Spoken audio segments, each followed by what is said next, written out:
सोलिप्सिज्म। तो आखिर सोलिप्सिज्म है क्या? सोलिप्सिज्म असल में एक ऐसी साइकोलॉजी है जिसमें हमारे ह्यूमन कॉन्शियस को ही सबसे ज़्यादा प्रायोरिटी दी गई है।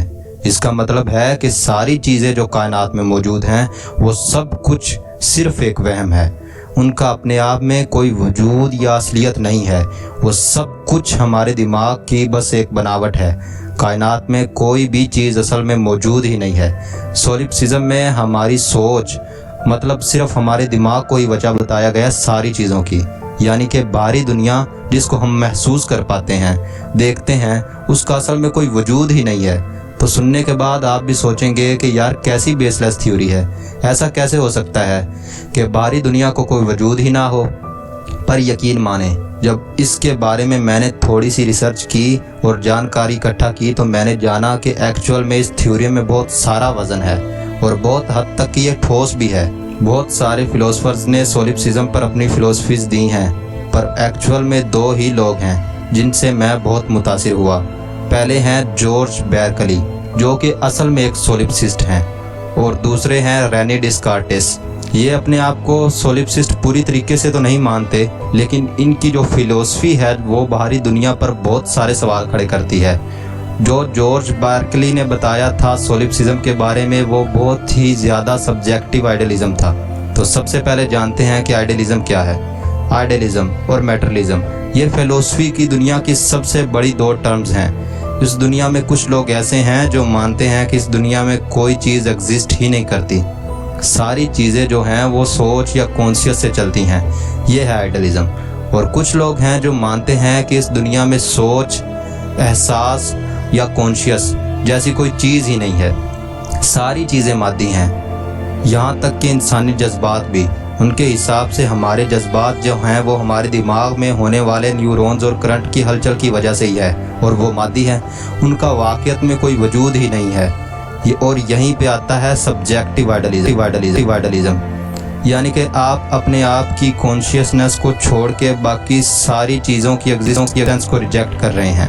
अगर सोलिप्सिज्म को से जानने की कोशिश की जाए तो आप जानेंगे कि सोलिप्सिज्म असल में दो लफ्ज़ों से मिलकर बना है। एक लफ्ज़ है सोलस और दूसरा है इप्स, जिसमें सोलस का मतलब है अलोन और इप्स का मतलब है सेल्फ, और इसको मिलाकर इसका मीनिंग बनता है सिर्फ मैं या फिर इकलौता मैं। इससे आप समझ ही पा रहे होंगे कि सोलिप्सिज्म एक ऐसी फिलोसफी है जो कि बेस्ड है सिर्फ सेल्फ के ऊपर, मतलब कॉन्शियस के ऊपर।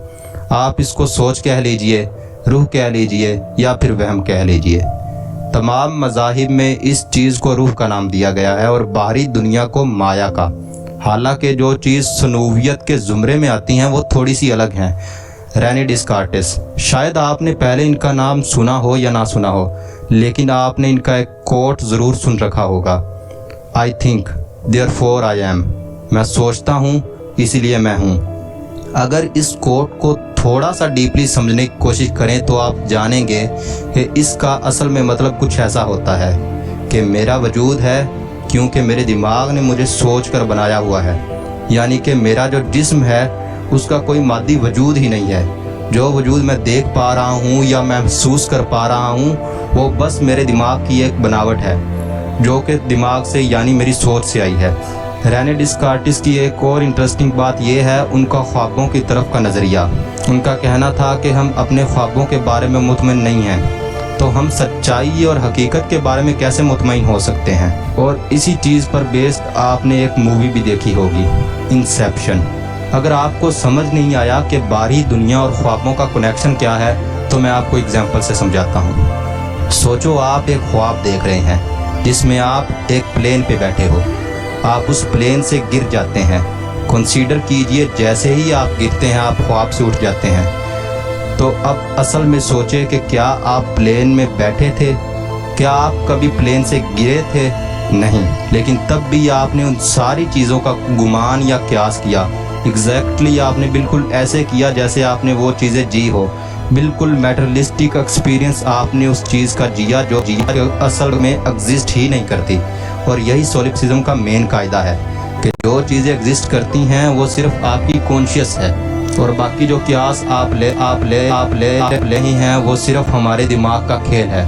असल में बाहरी दुनिया या फिर ऐसी कोई चीज़ ही हकीकत में नहीं है। सोलिप्सिज्म की मेटाफिजिकल टाइप तो इससे भी ज़्यादा इंटरेस्टिंग है। इसमें कहा गया है कि सिर्फ मैं ही हूँ जो एक हकीकी तख्लीक हूँ या फिर गुमान करता हूँ। मुझे छोड़कर बाकी सारी चीज़ें हकीकत में है ही नहीं। असल में हकीकत का कोई वजूद ही नहीं है। सारी चीज़ें हैं जो मुझ में ही पाई जाती हैं और सिर्फ मैं ही हूँ जो कि एक आखिरी सच हूँ। मैं ना जिस्म हूँ ना जिस्म के अंदर हूँ। मैं इल्म हूँ, कुदरत हूँ, असल हूँ। मैं सब कुछ हूँ और मैं कुछ भी नहीं हूँ। हालांकि ये बात सोलिप्सिज्म से बहुत ही ज़्यादा अलग है, लेकिन थोड़ा डीप में जाएं तो आप जान पाएंगे कि ये चीज़ें कहीं ना कहीं रिलेट तो करती हैं। तो हम ये तो नहीं मान सकते कि पूरी थ्योरी बेसलेस है। हालांकि सोलिप्सिज्म का एक एपिस्टेमोलॉजिकल भी पॉइंट ऑफ व्यू है, जो वाक़ियत से यानी कि जो असल में क्यास करने वाली चीज़ है वो दिमाग भी है। लेकिन इस सोलिप्सिज्म में बाहरी दुनिया को रिजेक्ट नहीं किया गया। उनके हिसाब से बाहरी दुनिया एक ऐसा सवाल है जिसका जवाब हमारे पास है ही नहीं, या फिर हम ताकत नहीं रखते उसको ढूंढ पाने की। तो मेरा पॉइंट ऑफ व्यू क्या है सोलिप्सिज्म के बारे में? देखो, मैं ये नहीं कह रहा हूँ कि हमारी कॉन्शियस या हमारी सोच छोटी है, या फिर मैं ये भी नहीं कह रहा हूँ कि बाहरी दुनिया इकलौता सच है। मैं बस ये कह रहा हूँ कि बाहरी दुनिया झूठ नहीं है और हमारी कॉन्शियस को तो हम रिजेक्ट ही नहीं कर सकते, क्योंकि हम नहीं जानते कि हमारा दिमाग कितना कैपेबल है। तो एक पर्सनल क्वेश्चन कि क्या मैं चाहूँगा कि ये दुनिया वाकई में वहम हो या फिर एक्चुअल में सोलिप्सिज्म एग्जिस्ट करे? तो देखें, मैं तो यकीनन ज़रूर चाहूँगा कि ये दुनिया एक वहम हो, सारी चीज़ें नकलें हों, बस हमारी दिमाग की बनावट हो। आपको मेरी बातें सुनकर शायद ऐसा लग रहा होगा कि मुझे मदद की ज़रूरत है, शायद मैं डिप्रेशन में हूँ, लेकिन नहीं, मुझे सिर्फ मेरे कॉन्शियस की ज़रूरत है। जानते हो क्यों? मैं हूँ क्योंकि मैं सोच सकता